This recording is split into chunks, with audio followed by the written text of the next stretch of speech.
Bangalore കളിക്കുമ്പോഴത്തേക്കും Mumbai Indians ആയിട്ട് ഒരു മത്സരത്തിൽ സച്ചിൻ ടെണ്ടുൽക്കർ പുറത്തിരിക്കുന്നുണ്ട്. അപ്പോൾ ആ ഒരു ഫുൾ സ്റ്റേഡിയം ഇപ്പോൾ ഞാൻ ബാറ്റ് ചെയ്തുള്ളപ്പോഴത്തേക്കും സച്ചിനുള്ള ചാൻഡല്ലേ സച്ചിൻ സച്ചിൻ അതിൽ പറയാണ്. അപ്പം സച്ചിൻ ടെണ്ടുൽക്കറിനെയും എന്നെയും ഒരു സ്ക്രീനിൽ ഇങ്ങനെ കാണിക്കുകയാണ്. ഗുജറാത്ത് കളിക്കുമ്പോൾ പാർത്ഥിവ് പട്ടേലൊക്കെ പുറത്തിരുന്നിട്ട് നമുക്ക് ഒബ്വിയസ്ലി നമ്മളിങ്ങനെ അവർ ചീത്ത പറയുന്നത് അപ്പോഴത്തേക്കും നമ്മളിപ്പോൾ ഞാനത് അമ്പയറിനോട് കംപ്ലയിൻറ്റ് ചെയ്തു, സാർ ഇങ്ങനെ എന്നെ പറയുന്നു എന്ന് പറയുമ്പോഴത്തേക്കും സാർ ഞാൻ ആരും പറഞ്ഞിട്ടൊന്നുമില്ല, ഞാൻ എൻ്റെ ഫീൽഡർ ദീപിനോട് പറഞ്ഞതാണ് ഇങ്ങനെ പറയും. വിരാട്ടിൻ്റെ അടുത്തൊരു ജിമ്മിന് 10 മണിന്ന് പറയുവാണെങ്കിൽ ഇപ്പം ഹീസ് ദ ബെസ്റ്റ് ബാറ്റർ, പുള്ളിക്ക് വേണമെങ്കിൽ 10:05 വരാം, 10:10 വരാം, പുള്ളിയുടെ ആരും ഒന്നും ചോദിക്കാൻ പോകുന്നില്ല. അപ്പം പുള്ളി ഹി വിൽ ബി ദെയർ. ഞാൻ പറയാം, ഒരു 5 minutes ബിഫോർ പുള്ളി വന്ന് അവിടെ ആക്ടിവേഷൻ എല്ലാം സ്റ്റാർട്ട് ചെയ്തിട്ട് 10 o'clock പുള്ളിയുടെ സെഷൻ സ്റ്റാർട്ട് ചെയ്യും. ഞാൻ എപ്പോഴും മെൻറ്ററായിട്ട് കാണുന്ന വ്യക്തിയാണ് ശ്രീശാന്ത്. കാരണം വൈ ഐ പുട്ട് ഹിം ഒരു മെൻറ്ററിൽ വെക്കാൻ കാരണം എന്ന് വെച്ചാൽ എൻ്റെ ജേർണിയിൽ, കാരണം ഞാൻ കളിക്കുന്നത് ഇന്ത്യക്ക് വേണ്ടി കളിക്കാൻ വേണ്ടിയിട്ടാണ് ഞാൻ ഉദ്ദേശിക്കുന്നത്. അപ്പം എന്നെ ഗൈഡ് ചെയ്യാൻ പറ്റുന്ന ഏറ്റവും വലിയൊരാൾ ഇന്ത്യ അത് ആ ജേർണിയിൽ മുകളിൽ ഇപ്പോൾ അച്ചീവ് ചെയ്ത ഒരാൾക്ക് മാത്രമാണ് എന്നെ ഗൈഡ് ചെയ്യാൻ പറ്റത്തുള്ളൂ. 2013 ഞാനും സഞ്ജു ഒക്കെ IPL പോകാനുള്ള main reason because of Sreesanth ആയിരുന്നു.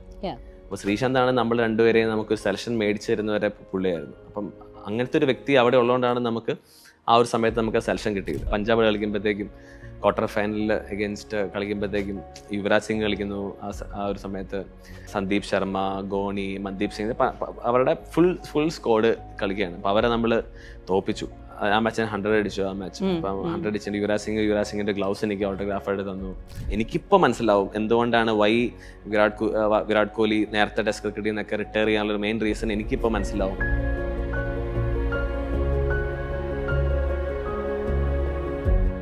നമസ്കാരം, Sachin Baby our guest. Hi, welcome. Hi, thank you so much. ഈ സമയത്ത് നമ്മൾ സംസാരിച്ച് തുടങ്ങുമ്പോൾ എനിക്കറിയാം സച്ചിൻ അത് പറഞ്ഞു മടുത്തിട്ടുണ്ടാവുമെന്ന്. പക്ഷേ നമ്മുടെ ഷോ കാണുന്ന മാത്രം ആൾക്കാരുണ്ടല്ലോ. So how was it the Ranji trophy final? നല്ല ഒരു ഫസ്റ്റ് നല്ല എക്സ്പീരിയൻസ് ആയിരുന്നു. കാരണം ഞാൻ സ്റ്റാർട്ട് ചെയ്തപ്പോൾ തൊട്ട് നമ്മളെല്ലാവരും കൊതിച്ച ഒരു മൊമെൻ്റ് ആയിരുന്നു നമുക്കൊരു ട്രോഫി, കേരളത്തിനൊരു ട്രോഫി എന്നുള്ളൊരു കാര്യം. അപ്പോൾ ഞാൻ 2009 ഡെബ്യൂ ചെയ്തൊരു ആളാണ്. അപ്പോൾ അന്ന് ഫസ്റ്റ് എൻ്റെ ക്യാപ്റ്റൻ ശ്രീശാന്ത് ആയിരുന്നു. അപ്പോൾ അന്ന് മുതൽ നമുക്ക് ശ്രീയുടെ പറയുന്നൊരു കാര്യമാണ് നമുക്കൊരു കപ്പടിക്കണം, എന്നാൽ മാത്രമാണ് നമുക്ക് നാഷണൽ ലെവലിൽ നമുക്ക് റെക്കഗ്നേഷൻ കിട്ടും എന്നുള്ളൊരു കാര്യം. അപ്പോൾ അങ്ങനെ നമ്മൾ ഓൾമോസ്റ്റ് ഞാൻ ഡെബ്യൂ ചെയ്തതിന് ശേഷം ഓൾമോസ്റ്റ് ഒരു 15 years എടുത്തു ആ ഒരു നമ്മുടെ ഡ്രീമിൻ്റെ ഒരു അടുത്തെത്തി ഒരു കാര്യം. അപ്പോൾ unfortunately when lot of things നമ്മുടെ വേയിൽ നമുക്ക് നടന്നില്ല. അപ്പം അങ്ങനെ നമുക്ക് ബട്ട് സ്റ്റിൽ നമ്മളെല്ലാവരും ഭയങ്കര പ്രൗഡാണ് ആ ഒരു അച്ചീവ്മെൻറ്റിൽ. അപ്പം ഞാൻ എപ്പോഴും വിശ്വസിക്കുന്ന ഒരാൾ, നമുക്ക് ഒരു തവണ പോകാൻ പറ്റുമെങ്കിൽ നമുക്ക് വീണ്ടും പോകാൻ പറ്റും ആ ഒരു ജേർണിയിൽ. സോ അപ്പോൾ ആ ഒരു ഡ്രീം ഇപ്പോഴും ലൈവായിട്ട് നിൽക്കുകയാണ്. ഇപ്പോൾ 2003 കുറിച്ച് പറഞ്ഞുകൊണ്ട് ചോദിക്കാം, അത് ഒരു നവംബറിലായിരുന്നല്ലേ ആദ്യമായിട്ട്? ഞാൻ ഫസ്റ്റ് നമ്മൾ ഡെബ്യൂ ചെയ്തത് ആ ഒരു സമയത്താണ്. അപ്പം ഞാൻ അണ്ടർ 22 കളിക്കുമ്പോഴാണ് എനിക്ക് ഫസ്റ്റ് രഞ്ജി ട്രോഫി ടീമിൽ സെലക്ഷൻ കിട്ടുന്നത്. അപ്പം നമുക്ക് ശരിക്കും എനിക്ക് അറിയത്തില്ലായിരുന്നു, ചെറുപ്പം പോലെ നമ്മൾ കളിക്കും. അണ്ടർ 13 ഒക്കെ ഞാൻ കേരളത്തിൽ കളിക്കുമ്പോഴത്തേക്കും എനിക്ക് അറിയത്തില്ലായിരുന്നു നമുക്ക് കേരളത്തിനൊരു രഞ്ജി ട്രോഫി ടീമുണ്ട്, ഒരു സീനിയർ ടീമാണെന്നുള്ളൊരു കാര്യം. ഞാൻ അണ്ടർ 13 കളിക്കുക. കാരണം ഒബ്വിയസ്ലി നമ്മൾ ഇടുക്കിയിൽ നിന്ന് വരുമ്പോഴത്തേക്കും നമുക്ക് അങ്ങനെ ലുക്കപ്പ് ചെയ്യാൻ ഒരു സീനിയർ ഇല്ല, നമുക്ക് കാര്യങ്ങൾ പറഞ്ഞു തരാനൊരു ആളില്ല. അങ്ങനത്തെ ഒരു ജേർണി ആയിരുന്നു നമുക്ക് ഫസ്റ്റ്. അപ്പോൾ എനിക്കൊരു അണ്ടർ 17 വരെ, ഇപ്പോൾ അണ്ടർ 13 കളിച്ചു, 15 ഞാൻ കളിച്ചു, അണ്ടർ 17 വരെ എനിക്ക് അറിയത്തില്ലായിരുന്നു ഇങ്ങനൊരു സംഭവം, ഈ ഒരു ടീമുണ്ട്, അവിടെ കളിച്ചിട്ടാണ് നമുക്ക് ഇന്ത്യൻ ടീമിലോട്ട് വരെ സെലക്ഷൻ കിട്ടുന്നത് നമുക്ക് അറിയത്തില്ലായിരുന്നു. പിന്നെ ഒരു 17 എത്തപ്പോഴാണ് ഞങ്ങൾ പാലക്കാട് മാച്ച് കളിക്കുമ്പോഴാണ് അവിടെ രഞ്ജി ട്രോഫി ടീം മാച്ച് കളിക്കണം. അപ്പം ഞങ്ങളുടെ ക്യാമ്പ് അവിടെ തന്നെ ആയിരുന്നു, രഞ്ജി ട്രോഫി മാച്ചും അവിടെ നടക്കുന്നുണ്ടായിരുന്നു നമ്മുടെ പാലക്കാടുള്ള ഗ്രൗണ്ട് കോട്ടമൈതാൻ. അപ്പം അപ്പോഴാണ് എനിക്കൊരു ഇത് കിട്ടുന്നത്. അപ്പം നമ്മുടെ എല്ലാ സീനിയർ പ്ലേയേഴ്സും നമ്മുടെ ആ സമയത്ത് ശ്രീകുമാരൻ ചേട്ടൻ, സോണി ചേട്ടൻ, അങ്ങനത്തെ സുല്ലാസ് ചേട്ടൻ, അവരൊക്കെ മാച്ച് കളിക്കുമ്പോൾ കാണുമ്പോഴത്തേക്കും നമുക്കൊരു ഇഷ്ടമായി, ഓക്കെ നമുക്ക് ഈ ടീമിൽ കളിക്കണം എന്നുള്ളൊരു ആഗ്രഹം. അപ്പം അങ്ങനെയാണ് ആ ഒരു ജേർണി 2000 തൊട്ട് ഇങ്ങനെ സ്റ്റാർട്ട് ചെയ്തതാണ്. എനിക്ക് 2009 എനിക്ക് ആ ഒരു ഡ്രീമിൽ അച്ചീവ് ചെയ്തത് രഞ്ജി ട്രോഫി. അപ്പം ഞാൻ 22 ഡബിൾ സെഞ്ചുറി, മഹാരാഷ്ട്രയ്ക്കായിട്ട് ഞാനൊരു ഡബിൾ സെഞ്ചുറി അടിച്ച് ആ സെയിം മാച്ചിൽ എനിക്ക് 6 വിക്കറ്റും കിട്ടി. അപ്പോൾ അത് കഴിയുമ്പോഴാണ് എന്നെ ഇപ്പം നമ്മുടെ എല്ലാവരും കൺഗ്രാറ്റ് ചെയ്തു. അപ്പോൾ ആ സമയത്ത് നമ്മുടെ കേരളത്തിൻ്റെ 1 down ബാറ്റ്സ്മാൻ റോബർട്ട് ഫെർണാണ്ടസ് എന്നൊരു പ്ലെയർ ആയിരുന്നു, എറണാകുളത്ത് നിന്നുള്ള പ്ലെയർ ആയിരുന്നു. അപ്പോൾ റോബർട്ടിന് ആ സമയത്ത് ഒരു വൈറൽ ഫീവർ വന്നു. അപ്പോൾ ആ സമയത്താണ് ഞാൻ രഞ്ജി 22 200 അടിച്ച് കഴിഞ്ഞിട്ടാണ്, അപ്പോഴാണ് എനിക്ക് കറക്റ്റ് ടൈമിങ്ങിൽ ആ ഒരു കോൾ വരുന്നത് എനിക്ക്. അപ്പം ശ്രീശാന്ത് ആയിരുന്നു. അപ്പം ശ്രീ എന്നെ ഫോൺ ചെയ്ത് പറഞ്ഞു വെൽക്കം ടു ദ ടീം എന്ന് പറഞ്ഞ് എന്നെ ഫോൺ ചെയ്തു. 88-ൽ ഒരു കുട്ടി ഇത്രയും പെട്ടെന്ന് ഇത്ര ഹൈയിൽ വരും, അതും ഇത്രയൊരു ഇടുക്കി പോലെയുള്ള ഒരു സ്ഥലത്തെന്ന് പറയുമ്പോൾ നല്ലൊരു ലക്ഷ്യബോധം ഇല്ലാതെ പറ്റില്ല. അല്ല, മെയിനായിട്ടും നമ്മൾ അവിടെ നിന്ന് വരുമ്പോഴത്തേക്കും, കാരണം ഞാൻ അടിമാലി എന്നുള്ള സ്ഥലത്താണ് ഞാൻ താമസിക്കുന്നത്. അപ്പോൾ അവിടെ നമുക്കൊരു ക്രിക്കറ്റ് ഗ്രൗണ്ട് ഇല്ല, നമുക്ക് ചേട്ടന്മാരില്ല. അപ്പം നമ്മളവിടെ ശരിക്കും ഒരു ടെന്നീസ് ബോൾ ക്രിക്കറ്റ് അല്ലെങ്കിൽ മറ്റേ കോർക്ക് ബോളിൽ കളിക്കുന്ന ഒരു സമയത്താണ് നമ്മൾ കളിക്കുന്നത്. പിന്നെ അവിടെ ഏറ്റവും കൂടുതൽ കളിക്കേണ്ടത് നമ്മുടെ കേരളത്തിലെ ഏറ്റവും വലിയ ഗെയിമായ ഫുട്ബോളാണ്. അപ്പോൾ സ്കൂൾ ടീമിൽ ഞാൻ ഫുട്ബോൾ ടീമിൻ്റെ വൈസ് ക്യാപ്റ്റനായിരുന്നു. അപ്പോൾ ഞാൻ ഫസ്റ്റ് സെലക്ഷന് പോകുന്നത് തന്നെ ഫുട്ബോളിനാണ്, ക്രിക്കറ്റിനല്ല ഞാൻ പോകുന്നത്. അപ്പോൾ എനിക്ക് അന്ന് ഇടുക്കിയുടെ ട്രയൽസിനൊക്കെ പങ്കെടുത്തു. അന്ന് അവരുടെ ക്യാമ്പിൽ എനിക്ക് സെലക്ഷൻ കിട്ടി. പിന്നെ എന്തോ അത് നടന്നില്ല. സ്കൂളിൽ നമുക്ക് ടീമായിട്ട് കളിക്കും. അപ്പോൾ നമ്മുടെ സ്കൂളിൽ നമ്മൾ ഫുട്ബോളിന് പോയതും സ്കൂളിൽ നിന്ന് ഒരു 5-6 പേരെ വെച്ചാണ് നമ്മൾ പോയത്. ഏത് സ്കൂളായിരുന്നു? വിശുദ്ധീപ്തി പബ്ലിക് സ്കൂൾ, അടിമാലി. അപ്പോൾ അവിടെ നമ്മൾ കൂടെ കളിക്കുന്ന ഒരു കുറേ പേര്, ഞങ്ങൾ ക്ലാസ്സിൽ പഠിക്കുന്നതിൻ്റെ ഒരു 5 പേരായിട്ടാണ് ഞങ്ങൾ ക്രിക്കറ്റിന് പിന്നെ പോകുന്നത്. ഫുട്ബോളിന് പോയി, പിന്നെ അത് കഴിഞ്ഞിട്ട് വീണ്ടും ക്രിക്കറ്റിന് പോവാണ്. ക്രിക്കറ്റിന് പോയപ്പോഴത്തേക്കും എനിക്കും എൻ്റെ ഒരു കസിൻ പിന്നെ എൻ്റെ വേറെ ഒരു ഫ്രണ്ട്സ് 3 പേർക്കാണ് സെലക്ഷൻ കിട്ടുന്നത് ക്രിക്കറ്റിന്. പക്ഷെ നമ്മൾ അവിടെ നിന്നു. അതിൽ 2 പേര് ഇങ്ങനെ വീട്ടിലിങ്ങനെ പഠിത്തം പോയി. പക്ഷെ എൻ്റെ ഒരു ബ്ലെസ്സിൽ എൻ്റെ അമ്മ ഭയങ്കര ക്രിക്കറ്റ് ഫാനായിരുന്നു, ക്രിക്കറ്റ് ഭയങ്കരമായിട്ട് ഫോളോ ചെയ്യായിരുന്നു. അമ്മയുടെ ബ്രദറാണ് അമ്മേനെ ക്രിക്കറ്റ് പഠിപ്പിക്കേണ്ടത്. അപ്പം അമ്മ എപ്പോഴും പറയുമായിരുന്നു ഇങ്ങനെ ഞാൻ ക്രിക്കറ്റ് കുറേ കാണുമായിരുന്നു എന്നുള്ളൊരു കാര്യം. അപ്പം അങ്ങനത്തെ ആ ഒരു ആഗ്രഹം ആണ് എനിക്കും ക്രിക്കറ്റിലോട്ട് എൻഡ് ഓഫ് ദി ഡേ ഫുട്ബോളിന് പോയ ഞാൻ അത് തിരിച്ചു വന്ന് ക്രിക്കറ്റിലോട്ടുള്ളൊരു ജേർണിയിൽ പോകാനുള്ളൊരു റീസണും അത് തന്നെയായിരിക്കും. ഫസ്റ്റ് വർഷം തന്നെ എനിക്ക് സെലക്ഷൻ കിട്ടി. എൻ്റെ എന്ന് വെച്ചാൽ ഡിസ്ട്രിക്ട് ടീമിൽ സെലക്ഷൻ കിട്ടി. നമ്മൾ കളിക്കാൻ പോകുന്ന 1 മാസം മുന്നേ എനിക്ക് അപ്പൻഡിക്സിൻ്റെ ഒരു ഓപ്പറേഷൻ വന്നു. അപ്പോൾ ആ ഒരു സീസൺ എനിക്ക് കളിക്കാൻ പറ്റിയില്ല. പിന്നെ അടുത്ത വർഷമാണ് ഞാൻ നേരെ പോയി അണ്ടർ 13 ഞാൻ ഇടുക്കിക്ക് വേണ്ടി കളിച്ച് ആ കൊല്ലം ഞാൻ കേരള ടീമിൻ്റെ ക്യാപ്റ്റൻ ആവുന്നത്. അപ്പം ആ ഒരു വർഷം കഴിഞ്ഞിട്ട് പിന്നെ എന്ന് വെച്ചാൽ പിന്നെ ഒരു വലിയൊരു ബ്രേക്ക് ആയിരുന്നു. കാരണം നമുക്ക് അവിടെ ഞാൻ പറഞ്ഞ പോലെ ഗ്രൗണ്ട് ഇല്ല, പ്രാക്ടീസ് ഇല്ല. അപ്പോൾ അങ്ങനെയൊക്കെ വരുമ്പോഴത്തേക്കും ഇപ്പം നമ്മുടെ ഓൾമോസ്റ്റ് ഒരു നവംബർ എൻഡ് ഡിസംബറിലാണ് നമുക്ക് സ്റ്റേറ്റ് മാച്ച് വരുന്നത്. പിന്നെ ജനുവരി തൊട്ട് അടുത്ത ഒക്ടോബർ വരെ ആ ഒരു 8-9 മാസം ഒന്നുമില്ല, സ്കൂളും ഫുട്ബോളും മാത്രം. പിന്നീടാണ് അടുത്ത കൊല്ലം അണ്ടർ 15 സെലക്ഷൻ. കാരണം അണ്ടർ 30 സ്റ്റേറ്റ് കളിച്ചല്ലോ. അപ്പോൾ 13 വയസ്സ് കഴിഞ്ഞു, ഏജ് ഓവറായി.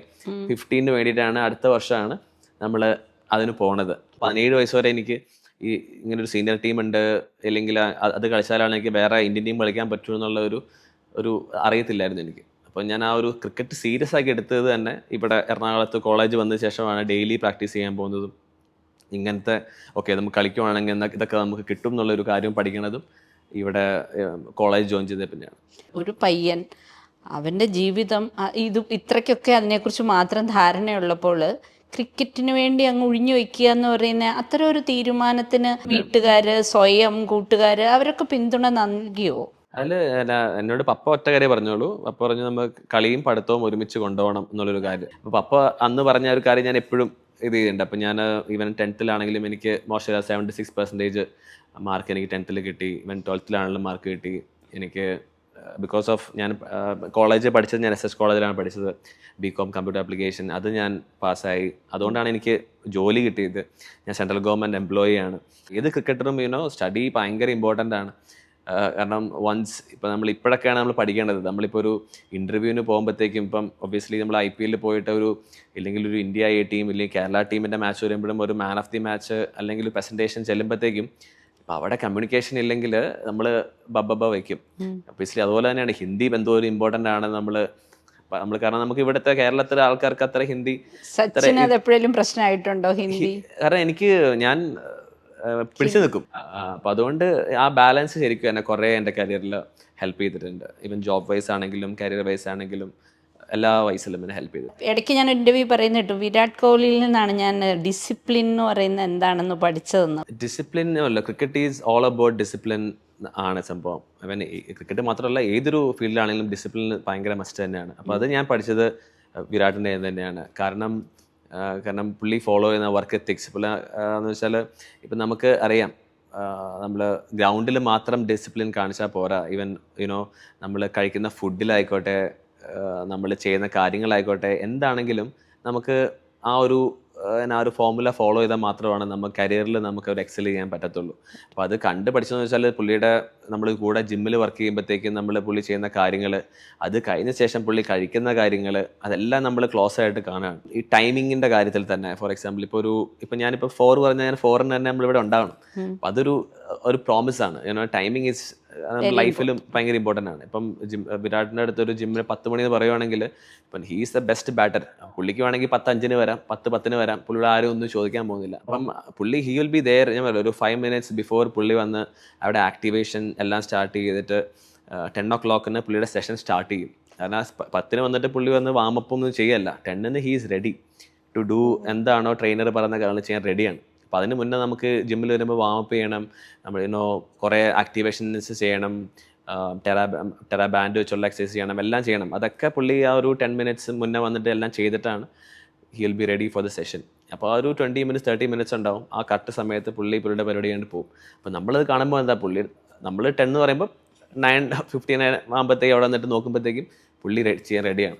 അപ്പോൾ അതൊക്കെ നമുക്ക് okay, if he can do it, നമ്മൾ ഒബിയസ്ലി നമുക്കും അത് ചെയ്യാൻ സാധിക്കും. അപ്പോൾ അത് സെയിം കാര്യം തന്നെ ഞാൻ നമ്മുടെ കേരള ടീമിലുള്ള എല്ലാ പ്ലേയേഴ്സിൻ്റെ അടുത്തും what ever team I play, ഞാൻ അവരോടും ഈ കാര്യങ്ങൾ പറയും. നമുക്ക് ക്രിക്കറ്റ് ഡിമാൻഡ് ചെയ്യുന്നത് ഈ ടൈപ്പ് കാര്യങ്ങളാണ്, അല്ലാതെ ചുമ്മാ നമുക്ക് വന്ന് ചെയ്തിട്ട് നമ്മുടെ തോന്നിയ ദിവസം പോകുന്ന കാര്യമല്ല. ഇഫ് യു വാണ്ട് ഒരു നോർമൽ ക്രിക്കറ്റർ ആവണമെങ്കിൽ യെസ് നമുക്ക് ചുമ്മാ കളിച്ച് പോകാം. But if you want to be the greatest you have to do something extra. ഒരു ദിവസം എങ്ങനെയാണ് സച്ചിൻ്റെ എന്നൊന്ന് പറഞ്ഞു തരാം.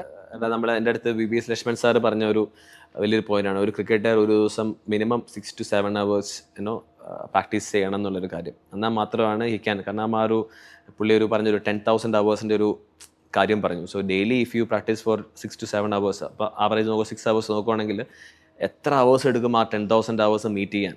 അപ്പോൾ ആ 10,000 hours വർക്ക് ചെയ്യുമ്പോഴാണ് ഒരു അത്ലറ്റ് ആവുന്ന സംഭവം. ആ ഒരു സമയത്ത് പിന്നെയാണ് he will get all the results.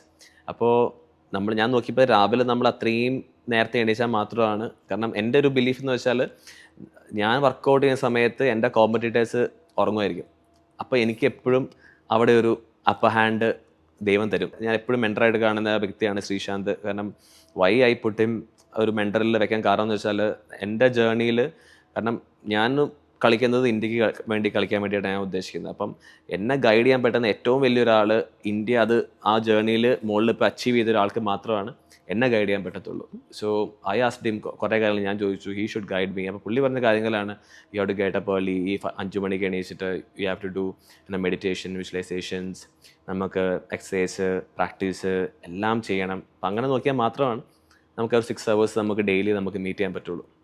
നമുക്ക് കൺട്രോൾ ചെയ്യാൻ പറ്റുന്ന കാര്യങ്ങൾ, ഇപ്പോൾ ഒരു സെലക്ഷൻ്റെ പ്രോസസ്സ് നോക്കുവാണെങ്കിൽ അത് നമുക്ക് കൺട്രോൾ ചെയ്യാൻ പറ്റുന്ന ഒരു കാര്യങ്ങളല്ല. പക്ഷെ നമുക്ക് കൺട്രോൾ ചെയ്യാൻ പറ്റുന്ന കാര്യങ്ങൾ നമുക്ക് ചെയ്യാൻ പറ്റുകയാണ്. ഇപ്പം ഞാൻ രാവിലെ നമുക്ക് ഈ ഫോർ എക്സാമ്പിൾ 5 മണിക്ക് എണീക്കുന്ന കാര്യം, അപ്പോൾ അത് നമുക്ക് കൺട്രോൾ ചെയ്യാൻ പറ്റുന്ന കാര്യങ്ങളാണ്. അതിന് നമുക്ക് വേറെ ആരുടെയും ഹെൽപ്പും വേണ്ട, ഒന്നും വേണ്ട. അപ്പോൾ അത് നമുക്ക് ചെയ്യാൻ പറ്റുമെങ്കിൽ ഒബ്വിയസ്ലി നമുക്ക് ഈ ലക്ക്, നമുക്ക് ഈ പറഞ്ഞ പോലെ റൂട്ടീൻസ് എല്ലാം നമ്മുടെ കൂടെ തന്നെ വരും. കാരണം എൻഡ് ഓഫ് ദി ഡേ ഞാൻ ബിലീവ് ചെയ്യുന്ന ഒരു കാര്യമാണ്, നമുക്ക് ദൈവമുണ്ട്, അതുപോലെ തന്നെ ക്രിക്കറ്റിലൊരു ഞാൻ ബിലീവ് ചെയ്യുന്ന ഒരു മദർ ക്രിക്കറ്റ് ഉണ്ട് ഞാൻ ബിലീവ് ചെയ്യുന്നത്. അപ്പം ആര് കണ്ടില്ലെങ്കിലും she will watch all your hard work. Cricket നല്ലൊരു അപ്പം she is watching what you do. കാരണം അത് നമുക്ക് ഫേക്ക് ചെയ്യാൻ പറ്റത്തില്ല, ചീറ്റ് ചെയ്യാൻ പറ്റത്തില്ല. So whatever you do, അതിനുള്ള result she will give you no matter what. അത് ഞാൻ 100% ഏത് ക്രിക്കറ്ററടുത്തും പറയും, ഇഫ് യു ഹാവ്. കാരണം അങ്ങനത്തെ കുറേ എക്സാമ്പിൾസ് ഞാൻ കണ്ടിട്ടുമുണ്ട്. ഞാൻ മൈസെൽഫായിട്ട് ഞാനത് എക്സ്പീരിയൻസ് ചെയ്തിട്ടുണ്ട്. If you do your hard work, things will come in to you. അത് ചിലപ്പോൾ നിങ്ങൾക്ക് ഇപ്പോൾ കിട്ടില്ലായിരിക്കും, but obviously one day it will come to you. അപ്പോൾ അതിൽ ഞാൻ എപ്പോഴും ബിലീവ് ചെയ്യുന്നൊരു കാര്യമാണ്. അപ്പം ഈ ലക്കും ബാക്കി എല്ലാ ഫാക്ടേഴ്സും it will come to you if you നമുക്ക് കൺട്രോൾ ചെയ്യാൻ പറ്റുന്നേക്കാൾ നമുക്ക് കൺട്രോൾ ചെയ്യുകയാണെങ്കിൽ it will come to you. എപ്പോഴെങ്കിലും നമുക്ക് കൺട്രോൾ ചെയ്യാൻ പറ്റാത്ത ഒരു സാഹചര്യത്തിൽ വിഷമിച്ചിട്ടുണ്ടോ? ലോട്ട് ഓഫ് തിങ്സ്. ഇപ്പം നമുക്ക് IPL പോകുമ്പോൾ വെന്യൂ അൺസോൾഡ് ആകുമ്പോഴത്തേക്കും നമുക്ക് ഇങ്ങനെ ആലോചിക്കും, why me, why am not getting selected എന്നുള്ളൊരു കാര്യങ്ങൾ. സോ അപ്പോൾ അതിൽ നമ്മൾ അൺസോൾഡ് ആകുമ്പോഴത്തേക്ക് ഒബ്വിയസ്ലി നമുക്ക് വിഷമം വരും. ഞാൻ 2021 ഞാൻ RCBയുടെ കൂടെയായിരുന്നു. 22-23 എനിക്ക് സെലക്ഷൻ കിട്ടിയില്ല IPL. അതിൻ്റെ ലാസ്റ്റ് ഇയർ 24 വീണ്ടും കിട്ടുന്നത്. അതെങ്ങനെ ഡീൽ ചെയ്തു? ഇത്രയും പോസിറ്റീവായിട്ടൊക്കെ സംസാരിക്കുമെങ്കിലും ഒരു വിഷമം വന്നാൽ നമുക്കത് വിഷമം തന്നെയല്ലേ? Because obviously end of the day നമ്മളെല്ലാവരും ഹ്യൂമൻ ബീങ് ആയതുകൊണ്ട് വിഷമം എന്തായാലും വരും. കാരണം നമ്മൾ അത്രയും നന്നായിട്ട് ചെയ്തിട്ട്, ബിക്കോസ് ഞാൻ ആ സീസണിൽ ഞാൻ 830 റൺസ് ഞാൻ ഒരു സീസണിൽ അടിച്ചു. എൻ്റെ പെർഫോമൻസ് ഗുഡായിരുന്നു, എല്ലാം നല്ലതായിരുന്നു. But end of the day നമുക്കത് കിട്ടാത്തപ്പോൾ നമുക്ക് ഒബ്വിയസ്ലി നമുക്ക് ആ ഒരു വിഷമം വരും. ചിന്തിച്ചോ എന്തുകൊണ്ടായിരിക്കും എന്ന്? കാരണം അതിൽ കുറേ ഫാക്ടേഴ്സ് ഉണ്ട്, അതെനിക്ക് ഇവിടെ പറയാൻ പറ്റത്തില്ല. അപ്പം നമുക്ക് വേണ്ടി നമ്മുടെ പേര് ഇവിടെ പറയണമെങ്കിൽ ഒരാൾക്കാർ അവിടെ വേണം. അതൊരു ഇപ്പോൾ കാരണം അൺഫോർച്ചുനേറ്റ്ലി നമ്മുടെ കേരളത്തിൽ നിന്നുള്ള ആൾക്കാർ നമുക്ക് ഒരു ടീമിൻ്റെയും സപ്പോർട്ട് സ്റ്റാഫിലോ അല്ലെങ്കിൽ അതിൻ്റെ ടോപ്പ് എൻഡിലോ ഒന്നും നമ്മുടെ ഒരു കേരളത്തിൽ നിന്ന് ഒരാളില്ല. അപ്പോൾ അത് നമുക്ക് ഭയങ്കര ഒരു വിഷമമാണ്. കാരണം അങ്ങനെ അപ്പം ഞാനും ഫസ്റ്റൊക്കെ ഞാനിപ്പോൾ 2013 ഞാനും സഞ്ജുവൊക്കെ IPL പോകാനുള്ള main reason because of Sreesanth ആയിരുന്നു. അപ്പോൾ ശ്രീശാന്താണ് നമ്മൾ രണ്ടുപേരെയും നമുക്ക് സെലക്ഷൻ മേടിച്ച് തരുന്നവരെ പുള്ളിയായിരുന്നു. അപ്പം അങ്ങനത്തെ ഒരു വ്യക്തി അവിടെ ഉള്ളതുകൊണ്ടാണ് നമുക്ക് ആ ഒരു സമയത്ത് നമുക്ക് സെലക്ഷൻ കിട്ടിയത്. അപ്പം അങ്ങനത്തെ ഒരാൾ ഇല്ലാത്തത് ഞാൻ എപ്പോഴും നമുക്കൊരു വലിയൊരു വിഷമമായി തോന്നിയിട്ടുണ്ട്. അപ്പോൾ അതൊക്കെ നമ്മൾ ഡീൽ ചെയ്ത് ദാറ്റ് ഈസ് ഒരു ക്രിക്കറ്ററിൻ്റെ ലൈഫ് എന്ന് പറയുന്നതും അത് തന്നെയാണ്. ആ ഒരു ജേർണിയിൽ there will be lot of ups and downs എപ്പോഴും ഉണ്ടാവും. അപ്പോൾ ആ അപ്പിൽ മാത്രം സന്തോഷിച്ചാൽ പോരാ, ഡൗണിലും വി ഷുഡ് സെലിബ്രേറ്റ്. അപ്പോൾ ആ ഒരു സമയത്തും നമ്മളിപ്പോൾ പറഞ്ഞ പോലെ നമ്മൾ പുറത്തു പോകും, നമ്മൾ ഈ പറയുന്ന പോലെ ഇവിടെ വീട്ടിൽ വരുവാണെങ്കിലും നമ്മളൊരു ടൂറ് പോവും. നമ്മളിങ്ങനെ മനസ്സിൽ വെച്ചുകൊണ്ടിരുന്നാൽ you will be more down. അപ്പം നമ്മൾ ആ ഒരു ജേർണി പോയിട്ട് വി വിൽ ഒരു 2 ഡേയ്സിലുള്ള കാര്യമുള്ളൂ. 2 ഡേയ്സ് കഴിഞ്ഞ് മറന്നു. പിന്നെ അഗെയിൻ നമ്മൾ നെക്സ്റ്റ് ഇയറോടുള്ള പ്രിപ്പറേഷൻ വീണ്ടും സ്റ്റാർട്ട് ചെയ്യും. കാരണം the journey has to go on. ഞാനിപ്പോൾ 36, ഞാൻ ഗോയിങ് ടു ബി 37. ഇപ്പം അത് എനിക്ക് വേണമെങ്കിൽ ഇപ്പം പറയാം.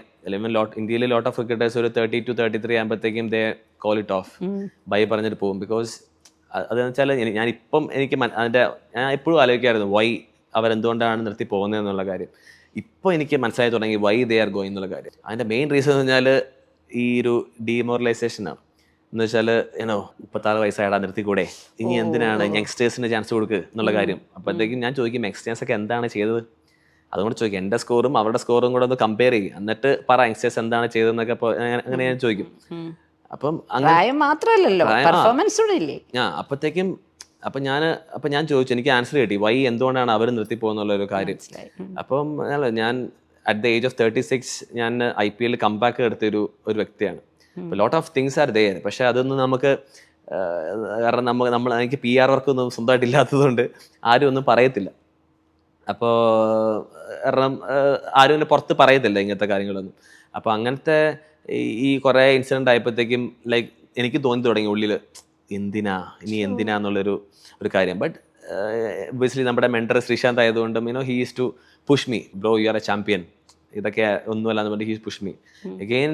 ഐ യൂസ് ടു ഇപ്പം ഞാനിപ്പോൾ ഒബ്വിയസ്ലി ഇപ്പോൾ ലാസ്റ്റ് ഒരു രഞ്ജി ട്രോഫിയിലെ ഒരു ഫസ്റ്റ് 4 മാച്ചിൽ എനിക്ക് വലിയ സ്കോർ വന്നിട്ടില്ല. എന്ന് വെച്ചാൽ 30-30 ഞാൻ ഔട്ട് ആകുമ്പോഴത്തേക്കും I use to get disappointed. Why it's happening to me എന്നുള്ളൊരു കാര്യം. ബിക്കോസ് ഐ വർക്ക്ഡ് ഹാർഡ്, എല്ലാ റൂട്ടീൻസ് ഞാൻ നന്നായിട്ട് ചെയ്തു, എല്ലാം ഞാൻ ചെയ്തു. കൊണ്ട് why it happening to me എന്നുള്ളൊരു കാര്യം. എന്നിട്ട് ഇങ്ങനെ ആലോചിച്ചു വൈ എന്തിനാ ഞാൻ തന്നെ ഉള്ളിൽ ചോദിച്ചു. അപ്പം പിന്നെ ശ്രീശാന്ത് ഇങ്ങനെ പുഷ് ചെയ്തു, bro you are a champion, you can come back എന്നുള്ള രീതിയിൽ. ആൻഡ് 5th ഗെയിമിൽ ലാസ്റ്റ് ഗെയിമിൽ ഐ സ്കോർഡ് 100. അപ്പം ആ 100 അടിക്കുമ്പോഴാണ് of it is there in me എന്നുള്ളൊരു ആ ഒരു ഇന്നർ തോട്ട് എപ്പോഴും ഇങ്ങനെ വന്നുകൊണ്ടിരിക്കും. സോ ലോട്ട് ഓഫ് ലേണിംഗ്സ് ആണ് ഈ ഒരു ജേർണി. ഒരുപാട് ഫീലിംഗ് ഉണ്ടല്ലേ 100 അടിച്ചിട്ട് എല്ലാരും ഇങ്ങനെ എല്ലാരും ചെയ്യുന്നതാണ്, ആരെയോ നോക്കി ആകാശത്ത് നന്ദി പറയും. I am a big believer. അപ്പോൾ ഞാൻ ഫസ്റ്റ്ലി ഞാൻ എൻ്റെ ജീസസ് ക്രൈസ്റ്റിനെ താങ്ക് യു പറയും ടു ഗീവ് മീ കാരണം എനിക്ക് അതിൽ അതാ പറഞ്ഞത് ആ ലക്കിൻ്റെ ഉള്ളൊരു കാര്യം പറഞ്ഞാൽ അത് ഞാൻ 28-ലായിരുന്നപ്പം അവരുടെ ഏറ്റവും നല്ല ഫീൽഡർ എൻ്റെ ക്യാച്ച് ഡ്രോപ്പ് ചെയ്തു. അപ്പോൾ ഞാൻ അതൊക്കെ ലക്കാണ്. Because you deserve it. ആ ഒരു കാര്യമാണ് നമ്മൾ അതിൽ ലൈവായിട്ട് നമുക്ക് കാണിച്ചു തരുന്നത്. Because there is God presence. അതുകൊണ്ടാണ് നമുക്ക് ആ കൈൻഡ് ഓഫ് ലക്കും എല്ലാം നമ്മുടെ വഴിക്കും വരുന്നത്. സോ ഇപ്പം 98-ലായിരുന്നപ്പോൾ ഞാൻ കഴിഞ്ഞ രഞ്ജി ട്രോഫി ഫൈനലിൽ 98-ൽ ഞാൻ ഔട്ടായി. 98-ൽ ഞാൻ ഔട്ടായി. അപ്പം 90-ലായിരുന്നപ്പോഴും എൻ്റെ മനസ്സിൽ ഇതായിരുന്നു, നോട്ട് അഗെയിൻ എന്നുള്ളൊരു കാര്യം. ബിക്കോസ് എൻ്റെ ഒരു ഡ്രീം എന്ന് വെച്ചാൽ I have to score 20 hundreds. അതാണ് എൻ്റെ ഒരു ഇതേ വെച്ചേക്കുന്നത്. So it was 14. ആ 14 കഴിഞ്ഞിട്ടൊരു 14 ഗെയിംസായി എനിക്ക് 100 വന്നില്ല. So this is the 14th game. അപ്പോൾ അതിലാണ് എനിക്ക് എൻ്റെ ആ 14 ഒരു 15 ആയത് ഇതിലാണ്. So very happy. ഇപ്പം നമ്മൾ ശ്രീശാന്തിൻ്റെ ഒരു സ്വാധീനത്തെക്കുറിച്ച് ഏറെ പറയുണ്ടായി. അപ്പോൾ KCLൻ്റെ ആ മത്സരത്തിൽ ശ്രീശാന്ത് ആയിരുന്നല്ലോ മെൻറ്ററായിരുന്നത്. ആ മത്സരത്തെക്കുറിച്ച് വളരെയധികം പ്രഷർ ഉണ്ടായിട്ടുണ്ടാവും, ആ സെഞ്ചുറി. കാരണം നമ്മൾ KCL നമ്മുടെ കേരളത്തിൽ ആദ്യമായിട്ടായിരുന്നു കഴിഞ്ഞ വർഷം വന്നത്. അപ്പം എന്താണ് എന്നുള്ള നമുക്കൊരു മിനി IPL പോലെയാണ് നമുക്കറിയാം, ബാക്കി എല്ലാ സ്റ്റേറ്റിലും ഉണ്ട്. അപ്പോൾ ആദ്യമായിട്ടാണ് കേരളത്തിൽ നമ്മുടെ ഇതിൽ വരുന്നത്. അപ്പം നമ്മളൊരു ടീം ഫസ്റ്റ് ഇങ്ങനെ ഫോം ചെയ്യാൻ പോയപ്പോഴാണ് ശ്രീയാണ് പറഞ്ഞത് ഇങ്ങനെ ഞാനും ഈ ടീമിൻ്റെ പാർട്ടായിട്ടുണ്ട്, so you be with us എന്നുള്ളൊരു കാര്യത്തിൽ. അപ്പോൾ ഒബ്വിയസ്ലി നമ്മുടെ ടീം ഓണർ എൻ്റെ പേര് പറഞ്ഞു. ഒബ്വിയസ്ലി നമുക്ക് ആ ടീമിൽ തന്നെ എനിക്ക് കിട്ടി. അപ്പം അങ്ങനെ പോയിട്ട് നമ്മുടെ പിന്നെ ഒരു ടീം ബിൽഡിങ് എല്ലാം വെച്ചാൽ നമുക്ക് ഇഷ്ടമുള്ളൊരു ടീമിനെ നമുക്ക് കിട്ടി. അപ്പം നമുക്ക് എല്ലാവരും ആഗ്രഹം, ഫസ്റ്റ് മാച്ച് ജയിച്ചു, സെക്കൻഡ് മാച്ച് ജയിച്ചു, 3 മാച്ച് ജയിച്ചു. അപ്പോൾ ആ ഒരു നമ്മൾ എല്ലാം നമ്മുടെ ഫേവറിൽ ഇങ്ങനെ വർക്ക് ചെയ്തുകൊണ്ടിരിക്കുകയാണ്. അപ്പോൾ ആ ഒരു ഒബ്വിയസ്ലി നമുക്ക് ആ വർഷം കപ്പടിക്കണമെന്ന്, ഏത് ടൂർണമെന്റ് നമ്മൾ പോയപ്പോൾ നമുക്കൊരു കപ്പടിക്കണം എന്നുള്ളൊരു ഇതുണ്ട്. അപ്പം ആ ഒരു സീസണിൽ നമുക്ക് അറിയാൻ പറ്റും, ആ ഒരു പാത്തിൽ നമുക്ക് മാച്ചൊക്കെ ജയിക്കുന്ന കാണത്തിൽ പറയാം ഓക്കെ ഈ സീസണിൽ നമുക്ക് എന്തോ വരുന്നുണ്ട് എന്നുള്ളൊരു ഇത് നമുക്കൊരു വൈബ് കിട്ടി. ബിക്കോസ് നമ്മൾ എല്ലാവരും അതിനുവേണ്ടി ഹാർഡ് വർക്ക് ചെയ്യാണ്. അപ്പോൾ നമ്മുടെ ഫൈനലിലെത്തി. അപ്പോൾ ഒബ്വിയസ്ലി നമുക്ക് കപ്പടിക്കാം. അപ്പോൾ കാലിക്കറ്റ് നല്ലൊരു ടീമാണ്, അവരും നല്ല ക്രിക്കറ്റ് കളിച്ച് വരികയാണ്. അപ്പോൾ നമ്മൾ ടോസ് കിട്ടി, നമ്മൾ ഫസ്റ്റ് ബോൾ ചെയ്തു, അവർ 209 റൺ അടിച്ചു. ഫൈനലൊക്കെ 209 അടിച്ചാൽ ഭയങ്കര ഒരു ഇതാണ്, ഒരു പ്രഷറാണ്. അപ്പോൾ നമ്മളെല്ലാവരും വിചാരിച്ചു, പക്ഷെ നമ്മൾ വലിയൊരു ഓക്കെ നമുക്ക് പറ്റും, നല്ല വിക്കറ്റാണ് എന്നൊക്കെ മനസ്സിലായി. അപ്പം നമുക്ക് നല്ലൊരു സ്റ്റാർട്ടും കിട്ടി. പിന്നെ അവിടെ നിന്ന് നേരത്തെ ഞാൻ പറഞ്ഞ പോലെ ഞാൻ പറഞ്ഞില്ലേ, അതൊന്നും സംഭവിച്ചു.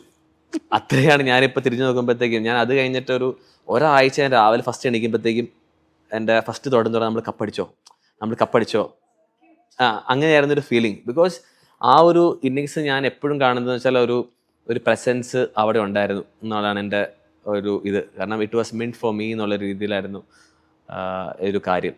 കാരണം ഈവൻ നമ്മൾ ആ വാട്ട് എവർ ഡിസിഷൻ, കാരണം ഒരു ഇന്നർ വോയിസ് ആണ്. ഓക്കെ ഈ സമയത്ത് നമുക്ക് ഈ ഷോട്ട് പോകാം, ഈ ഷോട്ട് പോകാം എന്നുള്ള ഒരു ഇന്നർ വോയിസ് ആണ്. ആ സമയത്ത് എല്ലാം എനിക്ക് ക്ലിക്കാവുന്നു, എല്ലാം എൻ്റെ ഫേവറിൽ വരുന്നു. ഒരു one of the best innings എന്ന് തന്നെ പറയാൻ പറ്റും. ബിക്കോസ് ഒബ്വിയസ്ലി അത് ലൈവും കൂടെ ആയിരുന്നപ്പോഴത്തേക്കും ക്ലാസ് ആയിപ്പോയി. അപ്പോൾ അതുകൊണ്ട് തന്നെയാണ് ഈ കഴിഞ്ഞ പോലെ എനിക്കൊരു IPL സെലക്ഷൻ കിട്ടാനും ആ ഒരു ഇന്നിങ്സാണ് എന്നെ ശരിക്കും ഹെൽപ്പ് ചെയ്തത്. അപ്പോൾ ഫൈനലിൽ നമ്മളിപ്പോൾ ആ ഒരു ലാസ്റ്റ് ആ 6 അടിച്ച് അത് വന്നപ്പോഴും അതൊരു നമ്മൾ 100-ന് വേണ്ടി ട്രൈ ചെയ്യുന്നതല്ല. നമുക്ക് ആ ഒരു സമയത്ത് നമ്മൾ നോക്കുമ്പോൾ എത്ര 20 ബോളിൽ 40 റൺ. ആ ഒരു സമയത്ത് നമുക്ക് 6 വന്നേ പറ്റൂ. എവറി ഓവർ നമുക്കൊരു 6 അല്ലെങ്കിൽ ബൗണ്ടറി വരണം. അപ്പോൾ ആ ഒരു ഇൻസിഡൻറ്റിൽ പറ്റി പോയതാണ്. അല്ലാതെ നമ്മൾ ഒരിക്കലും നമ്മുടെ മനസ്സിൽ നമുക്ക് 92 ആയി അല്ലെങ്കിൽ 94 ആയി അതിൽ നമുക്ക് 6 അടിക്കണം എന്ന് പറഞ്ഞാൽ ആരും അങ്ങനെ ഒരിക്കലും അങ്ങനെ കളിക്കത്തില്ല. ആ ഒരു ഇൻസിഡൻറ്റിൽ നമുക്ക് തോന്നുന്ന ഒരു കാര്യമാണ് അങ്ങനെ ചെയ്യുന്നത്. അപ്പോൾ അത് കഴിഞ്ഞിട്ടാണ് ഞാൻ മനസ്സിലാക്കിയത് ഹൗ ഇമ്പോർട്ടൻറ്റ് ദാറ്റ് ആ ഒരു ഇന്നിങ്സ് എത്ര ഇമ്പോർട്ടൻ്റ് ആയിട്ടുള്ള കാര്യം. എനിക്കറിയാം അതൊരു 6 പോവാണെങ്കിലോ അത് പോവാണെങ്കിൽ ഈ സെയിം പറഞ്ഞ ആൾക്കാർ അത് വലിയ സംഭവമായിരുന്നു എന്നുള്ളൊരു കാര്യങ്ങൾ. കാരണം നമ്മൾ ഹ്യൂമൻസ് ആണ്, വി മേക്ക് മിസ്റ്റേക്ക്. അപ്പം നമ്മൾ ആ മിസ്റ്റേക്ക് ചെയ്യുമ്പോഴത്തേക്കും നമ്മൾ അതിൽ നിന്ന് ലേൺ ചെയ്യും. ഈവൻ ഈ വർഷം അത് ഞാൻ പറയാൻ കാരണം, ഈ പ്രാവശ്യം ജസ്റ്റ് ലാസ്റ്റ് മാച്ചിൽ 98 ഇങ്ങനെ ഞാൻ നിൽക്കുമ്പോഴത്തേക്കും ഞാൻ ആലോചിച്ച കാര്യമാണ് പൊക്കിയടിക്കാം എന്നുള്ളൊരു രീതിയിൽ. കാരണം എല്ലാ ഫീൽഡേഴ്സും ഇങ്ങനെ ഉള്ളിൽ നിൽക്കുകയാണ്, പൊക്കിയടിക്കാം. അപ്പം ഞാൻ പറഞ്ഞൊരു കാര്യമാണ്, നോ, ഓൾറെഡി എൻ്റെ മനസ്സിൽ പറഞ്ഞതാണ്, ഓൾറെഡി നീ ഒരു മിസ്റ്റേക്ക് കാണിച്ചു, yes learn from it, what ever happen don't ഇത് ചെയ്യാം. അപ്പം yes I learn from it, ആ ഒരു മിസ്റ്റേക്കിൽ നിന്ന് ഐ ലേൺ ഫ്രം ഇറ്റ്. അപ്പോൾ എനിക്കത് എൻ്റെ പിള്ളേരോട് പറഞ്ഞു കൊടുക്കാൻ പറ്റും. അല്ലെങ്കിൽ ഞാൻ നാളെ ഞാൻ if I am a coach എനിക്ക് പറഞ്ഞു കൊടുക്കാൻ പറ്റും ഇങ്ങനത്തെ ഞാൻ ഈ മിസ്റ്റേക്ക് കാണിച്ചു, you should not make that mistake.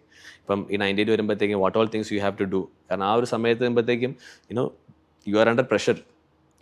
ആ സമയത്ത് നമുക്ക് എന്തൊക്കെയാണ് നമുക്ക് ആ സമയത്ത് നമ്മളെ ഗ്രൗണ്ടഡായി നിൽക്കാൻ വേണ്ട കാര്യങ്ങൾ എനിക്ക് പറഞ്ഞു കൊടുക്കാൻ പറ്റും. അതൊരിക്കലും ഒരു കളിച്ച ആൾക്ക് മാത്രമേ പറഞ്ഞു കൊടുക്കാൻ പറ്റുള്ളൂ. ഒരാളെ എക്സ്പീരിയൻസ് ചെയ്ത സമയത്ത് നമുക്കത് പറഞ്ഞു കൊടുക്കാൻ പറ്റുള്ളൂ.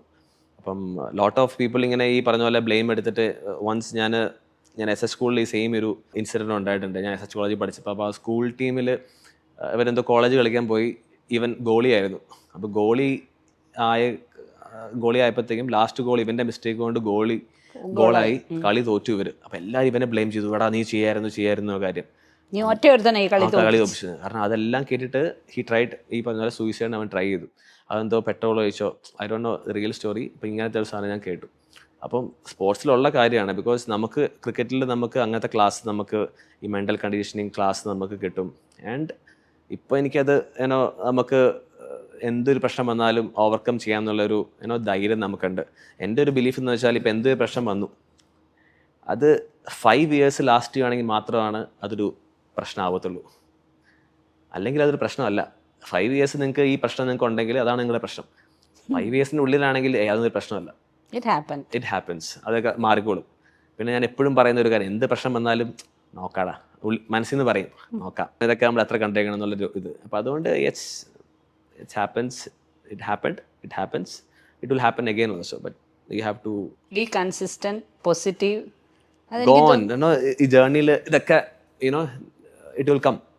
ഇതിൻ്റെ ഇടയ്ക്കൊക്കെ എപ്പോഴാണ് ഒരു പ്രണയത്തിനൊക്കെ സമയം കിട്ടിയത്? നമ്മുടെ ഹീറോ എപ്പോഴും നമ്മുടെ സച്ചിൻ ടെണ്ടുൽക്കറാണ്. അപ്പോൾ സച്ചിൻ ഡോക്ടറെ കല്യാണം കഴിച്ചപ്പോഴത്തേക്കും അപ്പോൾ എനിക്കൊരു ആഗ്രഹം, ഞാനും ഒരു ഡോക്ടറെ കല്യാണം കഴിക്കണം. കൂടുതലുണ്ടോ വൈഫിന്? ഇല്ല അത് പറ്റിയില്ല. ആ പോട്ടെ. അപ്പോൾ അതാണ് ആദ്യത്തെ ഘടകം. അതെ. അപ്പം അപ്പം അങ്ങനെ നോക്കിയപ്പോഴത്തേക്കും ബാക്കി ഉണ്ടായിരുന്ന ആൾക്കാരൊക്കെ ഡോക്ടറല്ല.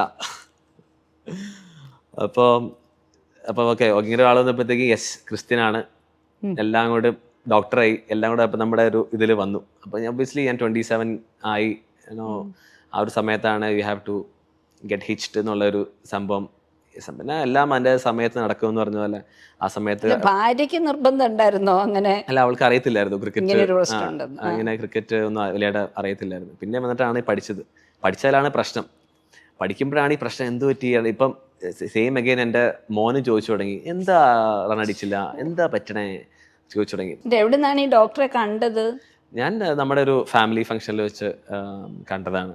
പിന്നെ നമുക്കിപ്പോൾ പേര് നോക്കുമ്പോഴത്തേന് നമുക്ക് ഇൻസ്റ്റാഗ്രാമിലുണ്ടെങ്കിൽ പിന്നെ ഈസി ആയല്ലോ. പിന്നെ അങ്ങനെ ചാറ്റിങ് ചെയ്തിട്ട് അങ്ങനെ നമ്മളെ ഫ്രണ്ട്സായി, പിന്നെ ലവ് ആയി, അങ്ങനെ പിന്നെ ലാസ്റ്റ് കല്യാണമായി. ഞാൻ അതിൻ്റെ ഒരു സേവ് ദ ഡേറ്റ് കണ്ടായിരുന്നു. അപ്പോഴാണ് ഞാൻ ഓർത്തത് ഈ സച്ചിൻ ടെണ്ടുൽക്കർ എന്നുള്ളത് ശരിക്കും ഗോഡാണെന്നുള്ളത് സച്ചിൻ ബേബിയുടെ ജീവിതത്തിൽ ശരിക്കും ഉണ്ടെന്നാണ് തോന്നുന്നത്. കാരണം റൈറ്റ് ഫ്രം നിങ്ങളെ പേരിടുന്നത് മുതൽ സേവ് ദ ഡേറ്റിൽ ആദ്യം കാണിക്കുന്നത് സച്ചിൻ ടെണ്ടുൽക്കർ. എത്രത്തോളം ശരിക്കും സച്ചിൻ ടെണ്ടുൽക്കറെ ഇൻഫ്ലുവൻസ് ചെയ്തിട്ടുണ്ട്? കാരണം അമ്മയ്ക്ക് ഭയങ്കര ഇഷ്ടമായിരുന്നു. അപ്പം സച്ചിൻ ടെണ്ടുൽക്കർ ലൈക്ക് ഡെബ്യൂ ചെയ്ത സമയത്താണ് ഞാൻ ഉണ്ടായിക്കഴിഞ്ഞാൽ എനിക്കൊരു പേരിടുന്ന സമയത്താണ് സച്ചിൻ എന്നുള്ളൊരു ആള് ഇന്ത്യൻ ടീമിൽ കളിക്കണത്. അപ്പൊ ക്രിക്കറ്റ് കാണുമ്പോഴത്തേക്കും അമ്മയ്ക്ക് ഓക്കെ സച്ചിൻ, കാരണം ഇങ്ങനത്തെ ഒരു പേര് വലിയ കോമൺ ഒരു പേരല്ല എന്നുള്ള രീതിയിൽ സാധനം വന്നു. അപ്പം അങ്ങനെയാണ് സച്ചിൻ എന്നുള്ളൊരു പേര്, ബിക്കോസ് ഓഫ് ഹിം എനിക്ക് ആ ഒരു പേര് വന്നത്. അപ്പം പിന്നെ നമ്മളിപ്പോൾ ഈ കല്യാണത്തിൻ്റെ സേവ് ദി ഡേറ്റിനെ കുറിച്ച് പറയുമ്പോഴും നമുക്ക് ആ ഒരു ഫ്രെയിമിൽ ആ ഒരു സച്ചിൻ എന്നുള്ളൊരു തീം കൊണ്ടുവരാൻ വേണ്ടിയിട്ട് ഫസ്റ്റ് നമ്മൾ ഒബിയസ്ലി നമ്മൾ കല്ലൂർ സ്റ്റേഡിയത്തിലാണ് ചെയ്തത്. അപ്പോൾ അവിടെ ഇതുപോലത്തെ ഒരു പിക്ചറും ആ റൈറ്റ് ആയിട്ട് അവിടെ ഇരിപ്പുണ്ടായിരുന്നു. അപ്പോൾ അതും യൂസ് ചെയ്തിട്ട് അങ്ങനെ ഞാൻ പിന്നെ ലാസ്റ്റ് 2013 ഫസ്റ്റ് IPL കളിക്കുമ്പോഴത്തേക്കും ഞാൻ പോയി കണ്ട് സംസാരിച്ചു, എൻ്റെ പേര് സച്ചിൻ എന്നാണ്, കേരളത്തിൽ നിന്നാണ് പറഞ്ഞപ്പോഴത്തേക്കും എന്ന് പറഞ്ഞിട്ട് ഇങ്ങനെ പറയുണ്ടായി. സോ അത്രയും വലിയൊരാൾക്കും നമ്മളെ അറിയാം എന്ന് പറയുമ്പോഴത്തേക്കും ഇറ്റ്സ്